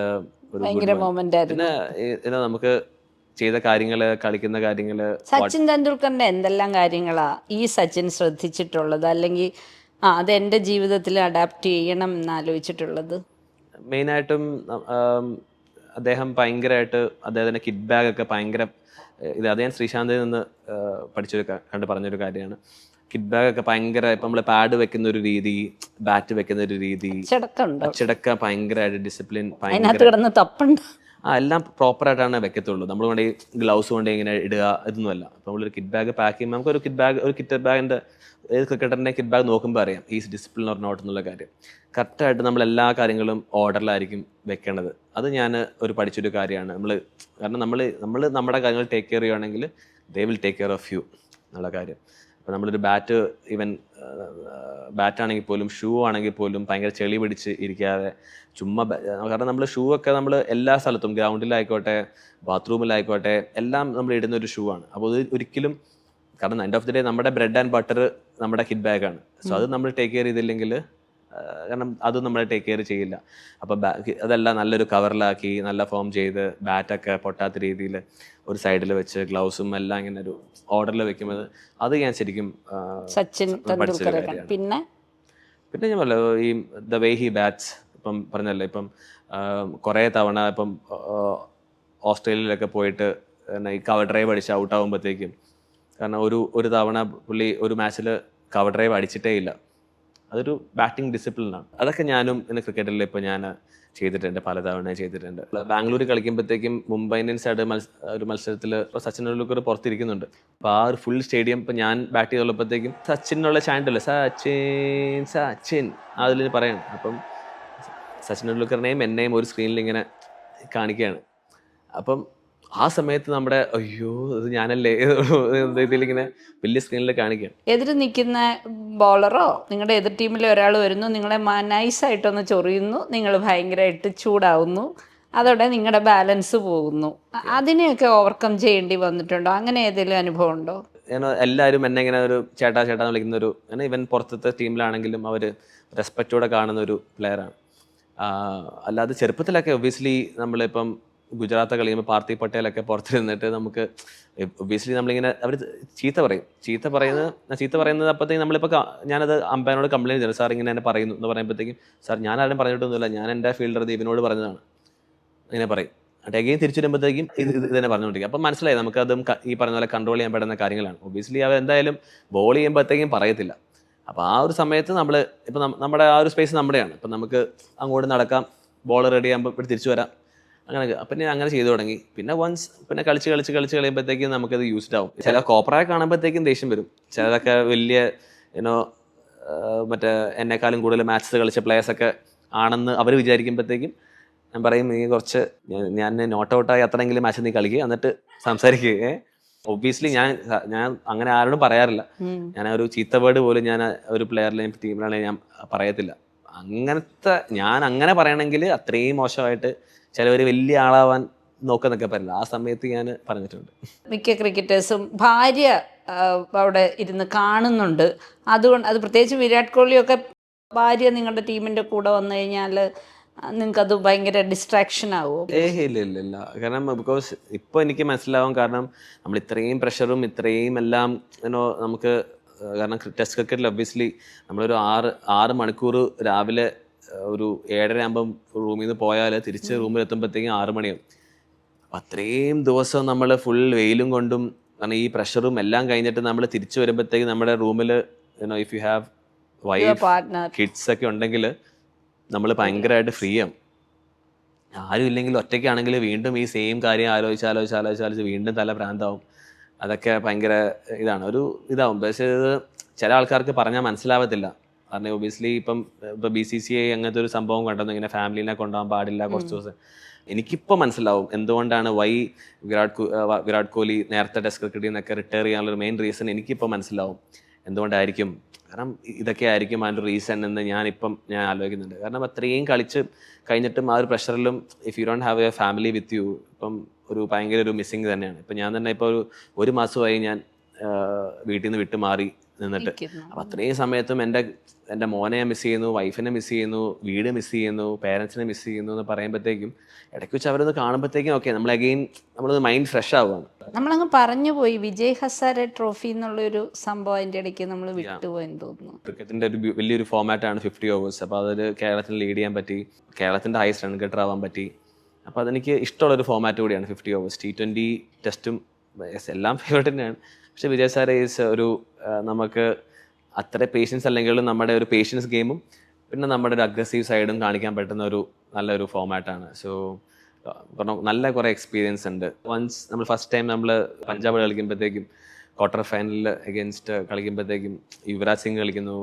ആ ഒരു സമയത്ത് സന്ദീപ് ശർമ്മ, ധോണി, മന്ദീപ് സിംഗ് അവരുടെ ഫുൾ സ്ക്വാഡ് കളിക്കുകയാണ്. അപ്പോൾ അവരെ നമ്മൾ തോപ്പിച്ചു. അപ്പോൾ അത് തോപ്പിച്ചിട്ട് നമ്മൾ യുവരാജ് സിംഗിൻ്റെ ഒക്കെ അടുത്ത് നമ്മൾ ആ മാച്ച് 100 അടിച്ചു. ആ മാച്ച് അപ്പം 100 അടിച്ചിട്ട് യുവരാജ് സിംഗിൻ്റെ ഗ്ലൗസ് എനിക്ക് ഓട്ടോഗ്രാഫ് ആയിട്ട് തന്നു. ധോണിയോട് നമ്മൾ ജാർഖണ്ഡായിട്ട് നമ്മൾ വിജയ് സാറെ കളിച്ചിട്ടുണ്ട്. പക്ഷെ അവരെ നമ്മൾ തോപ്പിച്ചിട്ടില്ല. പക്ഷേ ഞാൻ ആ മാച്ചിലൊരു 50 സ്കോർ ചെയ്തു ആ മാച്ചിൽ. അപ്പം ഹി സെഡ് വെൽ പ്ലേഡ്.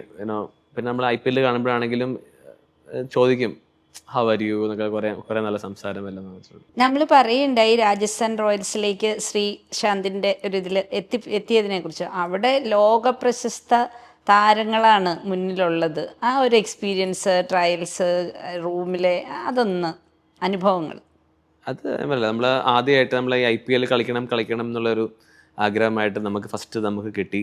ഇപ്പോൾ നമ്മൾ രാജസ്ഥാൻ റോയൽസ് ചെന്നപ്പോഴത്തേക്ക് അവിടെ ഒബ്വിയസ്ലി നമ്മുടെ ക്യാപ്റ്റൻ രാഹുൽ ദ്രാവിഡ് സാറുണ്ട്, ഷെയ്ൻ വാട്സൺ ഉണ്ട്, ഹോഡ്ജ് ഉണ്ട്. അപ്പം അങ്ങനത്തെ ആ സമയത്ത് നമ്മുടെ പീക്കിൽ നിൽക്കുന്ന എല്ലാ പ്ലേയേഴ്സും നമ്മുടെ ഒരു സ്ക്വാഡിലുണ്ട്.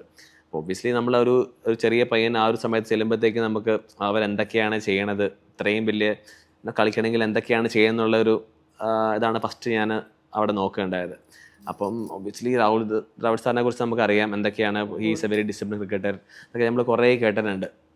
അപ്പോൾ നമ്മൾ സാറ് എങ്ങനെയാണ്, ബിക്കോസ് ഞാൻ ആ സമയത്ത് ഞാൻ കേരള ടീമിൻ്റെ ക്യാപ്റ്റനാണ്. ഫസ്റ്റ് നമ്മൾ ആ ഒരു വിജയ സാരൊക്കെ നമ്മൾ സെമി ഫൈനൽ കളിച്ച് അതിനുശേഷം ആ വർഷം തന്നെയാണ് കിട്ടുന്നത്. അപ്പോൾ ഞാൻ ഒബ്വിയസ്ലി ഞാൻ ക്യാപ്റ്റൻസി ഇതിൽ നമുക്ക് എന്തൊക്കെ പഠിക്കാൻ പറ്റും എന്നുള്ള രീതിയിലാണ് ഞാൻ ഫസ്റ്റ് ഒരു പുള്ളിയുടെ ഒരു ഇതിൽ ഞാൻ നോക്കുന്നത്.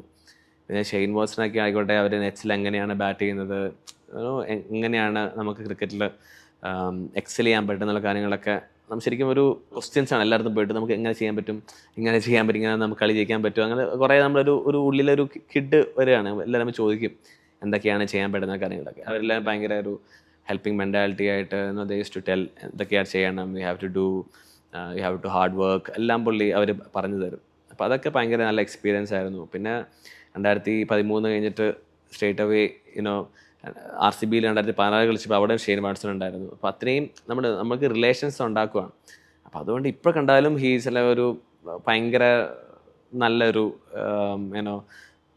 ഒരു ക്രിക്കറ്ററിനേക്കാൾ ഒരുപടി ഒരു നല്ലൊരു ഹ്യൂമൻ ബീങ് ആണ് ഷെയ്ൻ വാട്സൺ. പിന്നെ രാഹുൽ സാർ എപ്പോഴും ഏത് സമയത്ത് നമുക്ക് കണക്ട് ചെയ്യാൻ പറ്റുന്ന ഒരു വ്യക്തി കൂടെയാണ്. Is very down to earth. ഭയങ്കര ക്രിക്കറ്റിനെ കുറിച്ച് ഭയങ്കര നോളജുള്ള ഒരു ആളാണ് രാഹുൽ ദ്രാവിഡും. അപ്പം ആ ഒരു 2013 IPL എന്നെ കുറേ കാരണം ഒന്നും അറിയാതെ വന്ന സച്ചിൻ ബേബീനെ എന്തെങ്കിലുമൊക്കെ പഠിപ്പിച്ചു തന്ന ഒരു സീസണായിരുന്നു. അതേപോലെ തന്നെ നമ്മളൊരു ടീമിലെത്തി ഭയങ്കര പലപ്പോഴും സഞ്ജുവിന് പറ്റിയിട്ടുള്ള നമ്മളിങ്ങനെ ഇപ്പം ഞാൻ കളിക്കും വരുമ്പോൾ അവസരം കളിക്കാൻ അവസരം കിട്ടാതിരിക്കുന്ന ഒരു നിരാശയും സങ്കടവും ആ അനുഭവിച്ച സന്തോഷം മുഴുവൻ കൊടുമുടിയിൽ നിന്ന് താഴെ പോകുന്ന ആ ഒരു അനുഭവം, അങ്ങനെ വരുമ്പോൾ എങ്ങനെയാണ് അതിനെ ഓവർകം ചെയ്യുന്നത്? അത് എൻ്റെ കരിയറിൽ കുറേ എനിക്ക് വന്നിട്ടുള്ളൊരു കാര്യം തന്നെയാണ്. ഇപ്പം ഞാൻ IPL എനിക്കൊന്നൊരു 7 years ഞാൻ പാട്ടായിരുന്നു. ഈ ഒരു 15 years അതിൽ ഞാൻ ആകെ കളിച്ചത് എനിക്കൊന്നൊരു 18 games ഞാൻ കളിച്ചിട്ടുള്ളൂ ഫുൾ IPL. 18 or 19 കളിച്ചിട്ടുള്ളൂ. ബാക്കി പിന്നെ ഒരു 100 games ഞാൻ പുറത്തിരുന്ന് ഞാൻ കണ്ടിട്ടുണ്ട്. അപ്പോൾ അങ്ങനെ ഇത് വരുമ്പോഴത്തേക്കും നമ്മൾ ഡിമോറലൈസ് ആവും, why I am not getting the chance എന്നുള്ള കാര്യം. ബട്ട് സ്റ്റിൽ ഞാനിപ്പോൾ നേരത്തെ പറഞ്ഞ കാര്യമാണ്, okay if it meant to be it will be എന്നുള്ളൊരു കാര്യം. അപ്പം God have a plan for me. അങ്ങനത്തെ ഒരു കാര്യത്തിൽ ഉദ്ദേശിച്ച് ഞാൻ I used to work hard. നമ്മുടെ റൂട്ടീൻസൊക്കെ ചെയ്യുക. കാരണം നമുക്ക് കൺട്രോളുള്ള കാര്യമല്ലല്ലോ സംഭവം. നമ്മൾ വലിയ താരമായിട്ട് കാണുന്ന ആൾക്കാരുടെ അടുത്ത് ചെല്ലുമ്പോൾ ഇത്രയൊക്കെ ഉള്ളോ എന്നൊരു നമുക്ക് തോന്നുന്നത് നമ്മൾ ഒരിക്കലും അങ്ങനെ ചെയ്യരുതെന്ന് തോന്നും. വലിയ വിഗ്രഹമായി കാണുന്നവരുടെ അടുത്ത് ചെല്ലുമ്പോൾ അങ്ങനെ നിരാശ തോന്നിയിട്ടുണ്ടോ എപ്പോഴെങ്കിലും? എല്ലാവരും നൈസസ്റ്റ് ഹ്യൂമൻ ബീങ് ആവുന്നേ പറഞ്ഞല്ലേ. ഇപ്പം ഞാൻ അതിൽ അബൌട്ട് ക്രിക്കറ്റ് നമ്മൾ പ്രൊഫഷണലി നോക്കുമ്പോൾ പോലും this is not the way എന്ന് തോന്നിയിട്ടുള്ള അങ്ങനത്തെ ഒരു ബാഡ് എക്സ്പീരിയൻസ് എനിക്ക് ഉണ്ടായിട്ടില്ല. ഇല്ല തീർച്ചയായിട്ടും. കാരണം Hoover I go and talk they are A very nicest. പിന്നെ അങ്ങനത്തെ എനിക്കറിയാം, ഓക്കെ യു ആർ ഗുഡ് എന്നുള്ള രീതിയിൽ. കാരണം നമ്മൾ അങ്ങനത്തെ പ്ലേസിൽ ഇപ്പോൾ ക്രിക്കറ്റേഴ്സിലേമല്ലേ കുറേ ആൾക്കാരുണ്ട് ഭയങ്കര ഒരാളോട് സംസാരിക്കാതെ അർഗൻ്റ് ആയിട്ടുള്ള പ്ലേയേഴ്സും ഉണ്ട്. ഞാൻ പഠിച്ചാൽ നിനക്കൊന്നും പറഞ്ഞു തരേണ്ട ആവശ്യമില്ല ഇങ്ങനെ വിചാരിക്കുന്ന കുറേ ക്രിക്കറ്റേഴ്സും ഉണ്ട്. ഇനിയിപ്പോൾ ഇത്രയും നാൾ നിൽക്കുന്നു, നമ്മുടെ പുതിയ കുട്ടികൾക്കായിട്ട് ഇപ്പോൾ കുറേ ഉപദേശങ്ങൾ നൽകി. പക്ഷേ എങ്കിലും ഉണ്ടാവാം സച്ചിൻ ബേബി എന്നൊക്കെ പറഞ്ഞ് എത്തിയ ഒരാളോട് നേരിട്ട് സംസാരിക്കാനായിട്ടൊന്നും അവസരമില്ലാത്ത കുറേ അമ്മമാരും കുട്ടികളും ഒക്കെ. ഹാർഡ് വർക്ക് എന്നതിനപ്പുറം എന്താണ് അവരോട് പറയാനുള്ളത്? If you have A dream, if you have A goal in your mind, go for it. അപ്പോൾ നമ്മൾ ചെറുപ്പത്തിലേ നമ്മളത് കണ്ടെത്തുവാണെങ്കിൽ വിത്ത് ഫുൾ ഫെയ്ത്ത്, അതിൽ വേറൊരു സംഭവമല്ല, അതിന് കിട്ടും തന്നെ വെച്ച് ചെയ്യുവാണെങ്കിൽ തീർച്ചയായിട്ടും you can achieve that goal. അത് അതിൻ്റെ കൂടെ നല്ല ദൈവവിശ്വാസവും ഉണ്ടെങ്കിൽ 100% യു വിൽ ഗെറ്റ്, നിങ്ങളുടെ മനസ്സിലുള്ള കാര്യം നിങ്ങൾക്ക് കിട്ടും. ഇപ്പം നമ്മൾ അഭിമാനപൂർവ്വം നമ്മൾ രഞ്ജി ട്രോഫിയിൽ ഇവിടം വരെ എത്തി എന്നൊക്കെ പറഞ്ഞു. പക്ഷേ നമ്മൾ കളിക്കിറങ്ങുമ്പോൾ ട്രോഫിയും കൊണ്ട് വരിക എന്നത് തന്നെയാണ് എല്ലാവരോടും നിങ്ങൾ മോട്ടിവേറ്റ് ചെയ്യുന്നതും ഒക്കെ. അപ്പോൾ ചരിത്രത്തിൽ വരുമ്പോൾ നമ്മൾ എന്തായാലും അത് വാങ്ങിയില്ല. അപ്പോൾ ഉറപ്പായിട്ട് കൂടെയുള്ള എല്ലാവരും ഡീമോട്ടിവേറ്റഡ് ആവും. പക്ഷെ ക്യാപ്റ്റൻ അങ്ങനെ ഇരിക്കാൻ പറ്റില്ലല്ലോ. സോ ആസ് എ ക്യാപ്റ്റൻ എങ്ങനെയാണ് അവരെ ആ ഒരു ഡിപ്രഷനിലോട്ടോ ദുഃഖത്തിലോട്ടോ പോകാതെ സംരക്ഷിച്ചത്? ഞാനത് സെമി ഫൈനൽ കഴിഞ്ഞപ്പോഴത്തേക്കും ഞാൻ എല്ലാവരും മാച്ച് കഴിഞ്ഞ് നമ്മൾ ജയിച്ചു സന്തോഷം എടുത്തപ്പോഴത്തേക്കും ഞാൻ പറഞ്ഞൊരു കാര്യമാണ്, നമ്മൾ ഫൈനലിൻ്റെ ലാസ്റ്റ് ഡേ നമ്മളിങ്ങനെ ഇരിക്കുമ്പോഴത്തേക്കും നമ്മുടെ നടുക്ക് ട്രോഫി ഉണ്ടാവും. അങ്ങനെയാണ് നമ്മൾ സെമി ഫൈനലിലെ മാച്ച് കഴിഞ്ഞ് പിരിഞ്ഞത്. അപ്പോൾ എല്ലാവരും നല്ല കൈയടിച്ച് നല്ല സന്തോഷത്തോടെ നമ്മൾ പിരിഞ്ഞു. അപ്പോൾ ഫൈനലിൽ ലാസ്റ്റ് ഡേ നമ്മൾ ഇങ്ങനെ വട്ടം ഇരുന്നപ്പോഴത്തേക്കും, അപ്പോൾ ഞാൻ ഫസ്റ്റ് സ്റ്റാർട്ട് ചെയ്തപ്പോഴത്തേക്കും പറഞ്ഞ സെയിം കാര്യമാണ്, നമ്മളിങ്ങനെ തീരുമാനിച്ചതാണ് ലാസ്റ്റ് കഴിയുമ്പോൾ ട്രോഫി ഉണ്ടാവും. അപ്പോൾ എല്ലാവരും ഇങ്ങനെ ആ ഒരു സങ്കടത്തിലും വിഷമത്തിലും ഇരിക്കുമ്പോഴത്തേക്കും ഞാൻ ഇങ്ങനെ ഈ ഇതിൽ തന്നെ പറഞ്ഞു, കാഷ്വൽനെസ്സിൽ പറഞ്ഞു, എപ്പോഴും നമ്മളുണ്ട്, പക്ഷേ നടുക്ക് ട്രോഫി ഉണ്ട്. പക്ഷേ ഐ ആം വെരി സോറി, ഞാൻ പറയാൻ മറന്നുപോയി, അത് വിന്നേഴ്സിൻ്റെ ട്രോഫി ആവണമെന്ന് ഞാൻ പറഞ്ഞു പോയി. പക്ഷെ നമുക്ക് ട്രോഫി കിട്ടി. നമ്മൾ പറഞ്ഞെന്താ ട്രോഫി ഉണ്ടാവണമെന്ന് പറഞ്ഞു, ട്രോഫി ഉണ്ട്, പക്ഷെ അത് റണ്ണേഴ്സപ്പ് ആയി പോയി. അപ്പോൾ എല്ലാവരും ചിരിച്ച് തമാശയായിട്ട് എല്ലാം ഇത് കഴിഞ്ഞു. പിന്നെ നമ്മൾ അപ്പോൾ ഞാൻ പറഞ്ഞൊരു അവരെ പറഞ്ഞൊരു കാര്യമാണ്. അപ്പോൾ ആ സെയിം സൈഡിൽ വിദർഭ കഴിഞ്ഞ കൊല്ലം ഫൈനലിൽ തോറ്റിട്ട് വന്നിട്ടാണ് ഈ കൊല്ലം കപ്പടിച്ചത്. അപ്പം ഞാൻ സെയിം എക്സാമ്പിൾ പറഞ്ഞു, ഇപ്പം അവർക്കത് ചെയ്യാൻ പറ്റുമെങ്കിൽ നമുക്കും അത് ചെയ്യാൻ പറ്റും എന്നുള്ളൊരു കാര്യമാണ് ഞാൻ അവരോട് പറഞ്ഞത്. അപ്പം അവരും ആ ഒരു നല്ല സ്പിരിറ്റിലെടുത്തിട്ട് അവരും അത് ഫോർവേഡായി. So that was good. ഫീൽഡിലേക്ക് ഇറങ്ങുന്നതിന് മുമ്പ് എന്തെങ്കിലും പ്രത്യേക പ്രാർത്ഥന അല്ലെങ്കിൽ റിച്വൽ അങ്ങനെ എന്തെങ്കിലും ഉണ്ടോ? ഇപ്പോൾ നമ്മൾ 7:30 ബസ് പോകണമെങ്കിൽ ഞാൻ ഓൾമോസ്റ്റ് ഒരു 5:30 ആകുമ്പോൾ ഞാൻ എണീക്കും. അപ്പോൾ അത് കഴിഞ്ഞിട്ട് ഞാൻ ഫസ്റ്റ് തന്നെ കുളിച്ച് നമ്മൾ ക്രിസ്ത്യൻ ജപമാല ഞാൻ ചൊല്ലും. അതൊരു 20-25 മിനിറ്റ്സ് അതെടുക്കും. അത് കഴിഞ്ഞിട്ട് ഞാൻ ബ്രീത്തിങ് എക്സസൈസ് ചെയ്യും. ടു മെഡിറ്റേറ്റ്, കുറച്ച് നേരം ഇരുന്നിട്ട് ഞാൻ മെഡിറ്റേറ്റ് ചെയ്യും.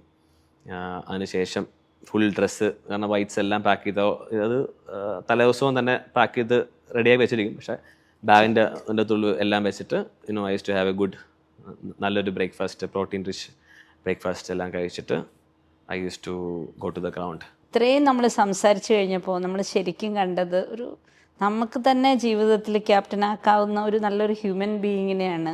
ഐ എം ഓണേർഡ് നിങ്ങളോട് സംസാരിക്കുന്നതിൽ. Thank you so much.